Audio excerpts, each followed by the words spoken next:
Stimați prieteni, bine v-am regăsit! O nouă ocazie să fim împreună, pe mine mă onorează lucrul acesta, vreau să vă salut, permiteți-mi să vă binecuvintez în numele lui Dumnezeu care ne-a dat viață. Apreciez faptul că manifestați interes pentru emisiunea aceasta și cei mai mulți dintre dumneavoastră în mod intenționat sunteți acum în fața micilor ecrane, să avem un moment de părtășie sfântă înaintea lui Dumnezeu care ne-a creat. Astăzi aș vrea să vă prezint un subiect pe care îl intitulez Omul care a început bine și a sfârșit rău sau Omul care a câștigat startul și a pierdut finalul. Statisticile spun că cei mai mulți oameni încep rău și sfârșesc bine, însă eu astăzi vreau să vă prezint Omul care a început bine și a sfârșit rău. Este vorba despre unul dintre împărații lui Iuda care a domnit 41 de ani la Ierusalim, fiind strănepotul lui David și strănepotul lui Solomon, celebri împărați ai lui Israel. El a trăit cu aproximativ 3000 de ani în urmă. El este un om de la care vrem să învățăm astăzi și primul lucru pe care vreau să-l prezint este caracterul lui. El a fost un om de caracter. A avut un caracter nobil și a investit mult în caracterul său. Scriptura ne spune câteva lucruri despre asta. Primul dintre ele, prima afirmație a Bibliei despre caracterul său este faptul că inima lui a fost în totul a Domnului. Afirmația aceasta este foarte plastică. Atunci când iubești pe cineva, ești la dispoziția acelui cineva și te dedici lui. Îl ai în atenție, vrei să-i faci binele, este o prioritate să îl ajuți. Atunci când Asa i-a dat inima lui Dumnezeu, asta înseamnă că Dumnezeu a fost cel mai important pentru el. Atunci când dai inima cuiva, nu-ți mai rămâne nimic. Îi dai toată viața, îi dai timpul, îi dai resursele, îi dai abilitățile. Asa a fost un om care i-a dat inima lui Dumnezeu și lucrul acesta este confirmat de o altă afirmație a Bibliei cu privire la caracterul lui, care spune că Asa a umblat înaintea lui Dumnezeu. Expresia aceasta se referă la faptul că Asa a fost conștient că trăiește în viața biologică pe pământul acesta ziua și noaptea și Dumnezeu îl vede. Cei mai mulți oameni din nefericire nu au această percepție, nu se simt responsabili în fața lui Dumnezeu. Nu sunt conștienți de faptul că ei umblă în fața lui Dumnezeu, indiferent dacă îi mai vede cineva sau nu. Cei mai mulți oameni se simt văzuți de oameni. Exemplu, când un șofer conduce mașina și vede mașina poliției, din instinct se uită la vitezometru încercând să coreleze viteza pe care o are cu viteza legală în locul acela. De ce? Pentru că oamenii se simt tot timpul în atenția autorităților. Asa a fost un om care a trecut dincolo de nivelul acesta. El s-a simțit înaintea lui Dumnezeu. Asta înseamnă că întotdeauna, ziua și noaptea, chiar dacă îl vede sau nu cineva, el a simțit privirea lui Dumnezeu. El a știut că Dumnezeu îl vede și și-a corectat viața în funcție de această valoare, de această convingere a lui. Al doilea lucru pe care vreau să îl prezint dincolo de caracterul lui este influența lui. În general, oamenii de caracter au influență. Noi suntem bucuroși să fim conduși, să urmăm pe oamenii care au caracter. Oamenii care au caracter inspiră încredere, ne simțim liniștiți în prezența lor și avem pace. Ei bine, datorită caracterului său nobil, Asa a avut influență în generația lui. Evident, nu doar datorită caracterului, ci și datorită poziției, el a fost împărat. Biblia ne spune că el a făcut o mare reformă în țară și reforma evident a avut un caracter moral, fiindcă el a fost un om credincios. Astăzi, conducătorii popoarelor care nu sunt credincioși în inima lor, care nu sunt conștienți că umblă înaintea lui Dumnezeu, ei încearcă să facă reforme de toate felurile, însă reforma morală nu există în agenda lor, pentru că ei înșiși nu sunt oameni care trăiesc înaintea lui Dumnezeu și nu au prioritatea etică. Observați că unul dintre lucrurile pe care le-a făcut Asa este faptul că a scos sodomiții din țară. A scos sodomiții din țară. Asa a înțeles că sodomia, adică homosexualitatea, este un păcat înaintea lui Dumnezeu, condamnat de Biblie, motiv pentru care el i-a eliminat din țară. Al doilea lucru pe care l-a făcut în raportul pe care îl avem în Biblie despre Asa, în 1 Împărați 15 și în 2 Cronici, capitolele 14, 15 și 16, este faptul că a îndepărtat idolii pe care îi construiseră părinții lui. Omul acesta nu și-a necinstit părinții când a stricat idolii făcuți de ei, ci doar A stricat lucrurile pe care el le-a crezut păcătoase ca și moștenirea părinților lui. I-a luat mamei sale poziția de împărăteasă doar pentru faptul că și ea și-a făcut un idol în centrul orașului. Și el a spus: mamă, dacă nu ai caracter, dacă nu-L iubești pe Dumnezeu, dacă în loc să te închini lui Dumnezeu te închini la idoli, atunci tu nu mai ai dreptul să fii împărăteasă. Omul acesta a gândit prin prisma relației spirituale cu Dumnezeu. Omul acesta a umblat cu adevărat înaintea lui Dumnezeu și toate acțiunile lui au fost determinate de această relație spirituală cu Dumnezeu și de această teamă sfântă pe care el a avut-o în inima lui înaintea lui Dumnezeu. De asemenea, el a poruncit populației țării să îl caute pe Dumnezeu. A poruncit oamenilor să-L caute pe Dumnezeu, să aibă frică de Dumnezeu, respect de Dumnezeu. Când un om îl respectă pe Dumnezeu, își respectă soțul, soția, copiii, părinții, îi respectă pe oameni, îi respectă pe oameni în trafic, îi respectă pe oameni la magazin, la serviciu, nu este nepoliticos. Nu este agresiv, nu este răutăcios, nu se răzbună, nu se face vinovat de iuțime, de răutate, de mânie, pentru că el în primul rând se teme de Dumnezeu. El nu are două feluri de a se purta, unul în fața autorităților și unul atunci când este singur. El are un singur fel de a se purta pentru că de prezența lui Dumnezeu nu poți să scapi niciodată. Asta a trăit înaintea lui Dumnezeu, motiv pentru care a avut un caracter determinat de această convingere a vieții lui că Dumnezeu îl vede tot timpul, ziua și noaptea. Mai mult de atât, el a poruncit oamenilor ca să împlinească legile și poruncile lui Dumnezeu. Nu fura, nu minți, nu curvi, nu pofti, nu face rău altuia, nu face altuia ce ție nu ți-ar place să ți se facă și așa mai departe. Astăzi trăim între oameni care manifestă atâta egoism, atâta răutate. Suntem jefuiți, suntem furați, suntem agresați, suntem loviți, suntem violați în toate felurile. De cele mai multe ori verbal. De ce? Doar pentru simplu motiv că trăim în mijlocul unor oameni care sunt determinați de egoism, de răutate, lipsiți de bunele maniere, de dragoste, de respect, și lucrul acesta face viața noastră destul de grea. Asa a fost un om care a îndepărtat idolii din toate orașele țării. El a impus oamenilor să îl caute pe Dumnezeu.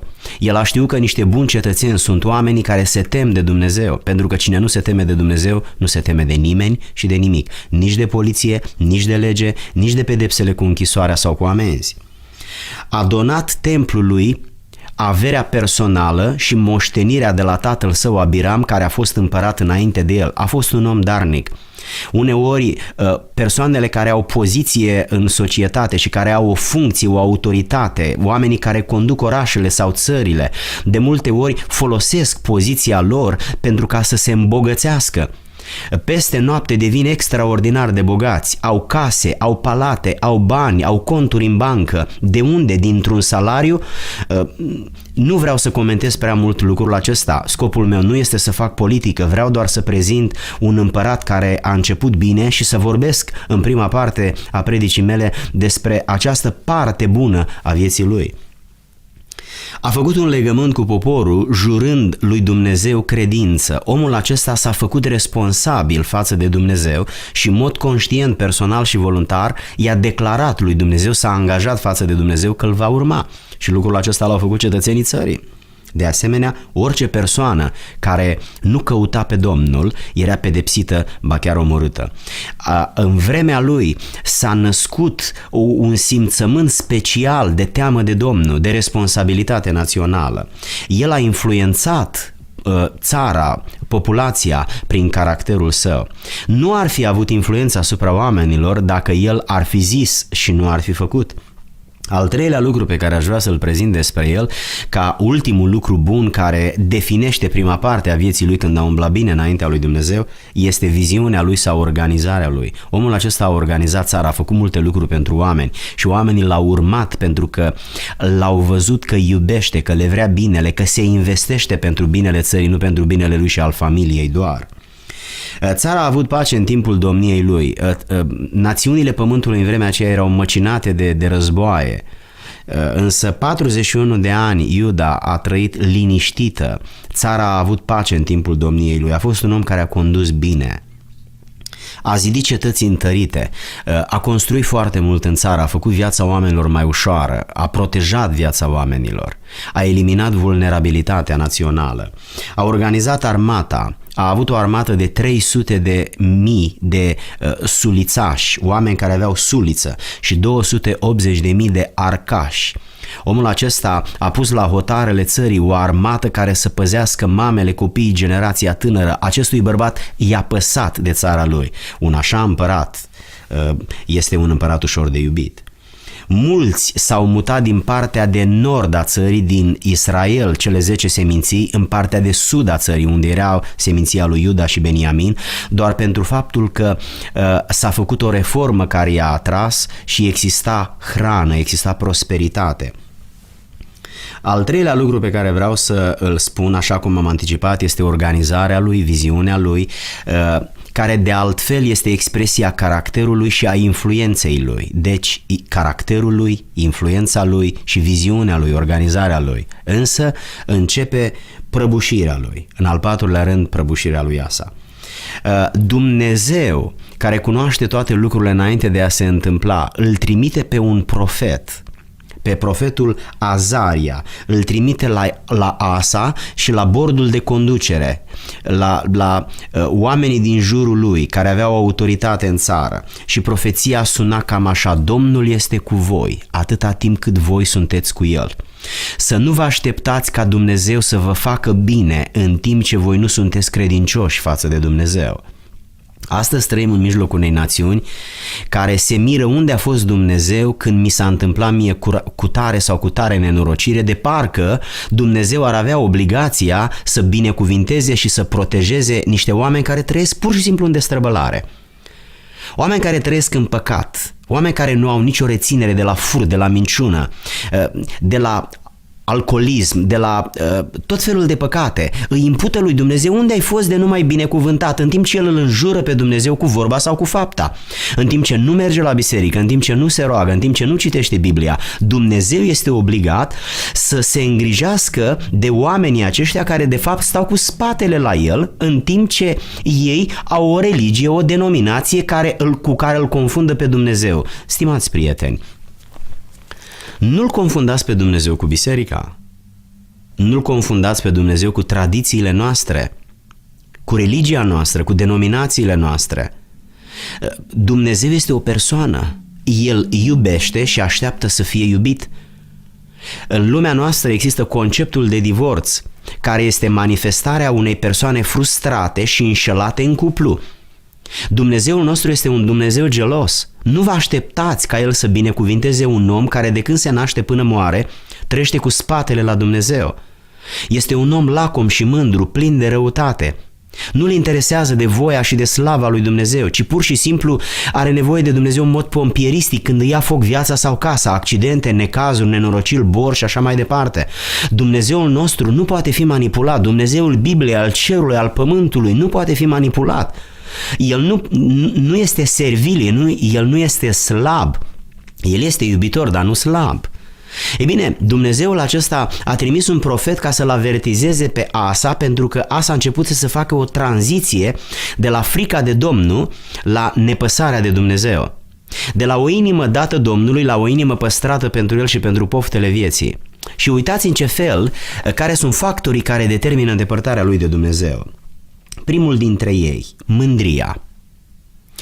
Asa, în timpul domniei lui, a experimentat 2 tentative de război ale vecinilor. Prima oară etiopienii, cu o armată de aproximativ 1 milion de soldați, adică o armată uriașă, au venit să-i declare război. El se temea de Domnul, avea încredere în Dumnezeu și s-a rugat lui Dumnezeu și a spus: Doamne Dumnezeule, eu și armata mea suntem așa de puțini și de slabi, de pregătiți militar, ca să ne permitem o confruntare armată cu armata care ne asediază. Te rugăm frumos, intervino, fă o minune pentru noi. Și Dumnezeu a făcut o minune și l-a ajutat pe Asa ca să învingă în războiul acela. Urmează un al doilea asediu mult mai târziu și armata aceasta nu mai era așa de mare ca și prima. El nu se mai roagă lui Dumnezeu, el nu mai vede nevoia de Dumnezeu, de data aceasta el are o părere înaltă despre el, el are încredere în propriile resurse și, mândru fiind de realizările lui, de performanțele lui militare, spune: Doamne, nu mai am nevoie de Tine. și cere ajutorul unui vecin, împăratului Siriei, cu care se unește pentru ca să învingă armata care asediase țara lui. Și atunci Dumnezeu trimite profetul să-i spună: Asa, ce rău ți-am făcut de a-i strica prietenia cu mine? Cu ce ți-am greșit de mi-ai întors spatele? De ce ai făcut un legământ de fidelitate cu mine și acum l-ai încălcat? De ce crezi că te poți juca cu sentimentele mele? De ce nu ești loial? De ce ești infidel? Pentru că ai făcut așa, ai lucrat ca un nebun, îi spune Dumnezeu. De astăzi înainte nu te mai protejez. Te voi lăsa vulnerabil față de națiunile vecine cu care vei trăi de acum încolo în război, lucru care s-a și întâmplat. Primul factor care a determinat prăbușirea lui Asa a fost mândria. Sunt mulți oameni care încep bine. Sunt stabili în familie, sunt realizați intelectual, material, sunt niște oameni vrednici de respectul celor care îi cunosc. Dar, la un moment dat, se întâmplă ceva în viața lor. Și mai întâi cauza și mai apoi efectele care sunt văzute de familie și de oamenii care trăiesc în jurul lor. Ei bine, efectul a fost faptul că s-a îndepărtat de Dumnezeu, dar cauza a fost mândria. Omul acesta a început să se mândrească de realizările lui, de experiența lui, de faptul că a stat 39 de ani împărat, că după aceea au existat 2 ani de război până când a murit. Și toate realizările acestea l-au condus la o părere înaltă despre sine, la o autoevaluare arogantă, la o atitudine de mândrie. Și mândria aceasta l-a făcut urât față de Dumnezeu și urât de oameni. Scriptura ne spune de asemenea că omul acesta a fost arogant și de asemenea a avut o atitudine disprețuitoare și dictatorială față de cetățeni. El care până atunci a poruncit populației să îl caute pe Dumnezeu și să împlinească legile lui Dumnezeu, i-a încurajat spre spiritualitate și moralitate, desfințând în felul acesta din țară criminalitatea, răutatea, furturile, jafurile, avorturile și toate celelalte lucruri urâte. Omul acesta acum, Biblia folosește această expresie, a început să-i apese pe oameni, a început să apese populația. Și aceasta a fost expresia complexului lui de superioritate, a atitudinii lui disprețuitoare și arogante cu care s-a raportat la Dumnezeu și cu care s-a raportat la oameni. S-a văzut pe sine invulnerabil, o persoană față de care nimeni nu-și poate permite niciun reproș și s-a comportat fără respect, fără milă, fără dragoste și fără compasiune față de oamenii pe care i-a condus. Și atunci Scriptura ne spune că populația a fost nemulțumită pentru că era apăsată de propriul lor împărat. Dragii mei, în felul acesta a urmat căderea lui Asa. Dumnezeu își retrage protecția și binecuvântarea, oamenii nu mai au respect față de el și omul acesta care a început bine sfârșește rău. Scriptura ne spune că în ultimii 2 ani de viață și de împărăție s-a îmbolnăvit și ultimii 2 ani au fost ani de cumplită suferință. Și atunci a manifestat o ambiție prostească și nu l-a căutat pe Dumnezeu, ci a încercat doar vindecare mergând la medici. Biblia nu vorbește împotriva medicinei, dimpotrivă, medicina este o manifestare a milei, a harului lui Dumnezeu pentru vindecarea noastră. Dar există și posibilitatea ca oamenii să se roage lui Dumnezeu și Dumnezeu să se îndure de ei. Ce-ți mai poate face medicina în cazul unei boli de sida, de cancer, de leucemie sau o altă boală terminală? Mai mult de atât, cauzele care conduc la apariția unei boli, proces pe care omul nu-l poate controla și nici măcar nu-l cunoaște, ci peste el vine ca un trăsnet vestea medicului că are o boală sau alta. El nu a vrut să mai aibă nicio legătură cu Dumnezeu. Nu l-a mai căutat pe Dumnezeu în necazul lui. În prima parte a vieții a făcut eforturi ca să-L caute pe Dumnezeu, să-L găsească și să rămână lângă Dumnezeu. În ultima parte însă s-a întors cu spatele la Dumnezeu și cu spatele la oameni. A murit disprețuit, a murit în dureri, a murit înconjurat de oameni care se uitau la el cu milă și nu cu respectul cu care s-a uitat 39 de ani. Dragii mei, asta este exemplul unui bărbat care s-a bucurat de privilegiile vieții, de atenția și de binecuvântarea lui Dumnezeu, însă lucrurile acestea i s-au urcat la cap. I s-a urcat la cap succesul, i s-a urcat la cap poziția, i s-a urcat la cap autoritatea, i s-a urcat la cap vârsta înaintată, experiența, toate lucrurile pe care le-a acumulat și de sus s-a raportat și la Dumnezeu în mod greșit și arogant și de sus s-a raportat și la oameni cu o mândrie copilărească. Și a sfârșit viața în rușine, bolnav și respins de oamenii care până atunci au avut respect față de ei. V-am prezentat cazul acesta pentru că mulți dintre noi ne-am putea asocia din nefericire cu el. Chiar dacă noi avem justificările noastre, merit respectul, merit să fiu cinstit, merit să am pensie mare, multe mai merităm noi. Însă cine nu sfârșește cum a început, atunci nu îi se ia în seamă cum a început, ci doar cum a sfârșit. Aș vrea, dragii mei, să nu pierdem părtășia cu familia noastră, prietenia cu Dumnezeu și nici respectul pentru care am lucrat o viață și mai ales mântuirea sufletului, care este manifestarea harului lui Dumnezeu. Să nu ne îndepărtăm de Dumnezeu pentru că în felul acesta ne pierdem mântuirea, să nu ne îndepărtăm de familie și să îmbătrânim singuri. Aș vrea să ne rugăm împreună pentru ca Dumnezeu să ne dea putere, să rămânem constanți și să sfârșim bine după cum am început bine. Să ne rugăm lui Dumnezeu. Tată care ești în ceruri, îți mulțumim pentru timpul acesta pe care l-am petrecut vorbind despre Tine și despre numele Tău. Îți mulțumim că ai pus în fața noastră un exemplu care a strălucit în prima parte a vieții, însă a încheiat în întuneric și în rușine. Ne rugăm pentru noi, simțindu-ne vulnerabili la rândul nostru și știind că putem cădea în orice clipă, pierzând munca de o viață, te rugăm să ne ajuți să rămânem în picioare credincioși Ție și credincioși familiei noastre. Ajută-ne să ne temem de Tine și să fugim de mândrie, de aroganță, de ambiție, de atitudinea aceasta de superioritate, crezând că noi merităm totul și alții nu merită nimic.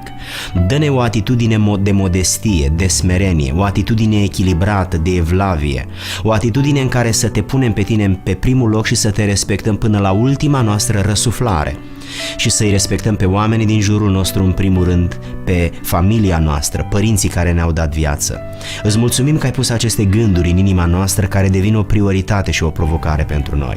Îți mulțumim că ne iubești și ești Dumnezeul nostru. Îți mulțumim că vei continua să ne binecuvintezi, să ne protejezi și să ne porți de grijă. De aceea noi și casele noastre ne reangajăm să te iubim și să te urmăm și împreună să-ți mulțumim Ție, Tată, Fiule și Duhul Sfânt, și împreună să spunem amin. Stimații mei, a fost o onoare pentru mine să petrec clipele acestea cu dumneavoastră. Vă binecuvintez și până când ne vom revedea data viitoare, peste o săptămână, Dumnezeu să vă poarte de grijă. La revedere!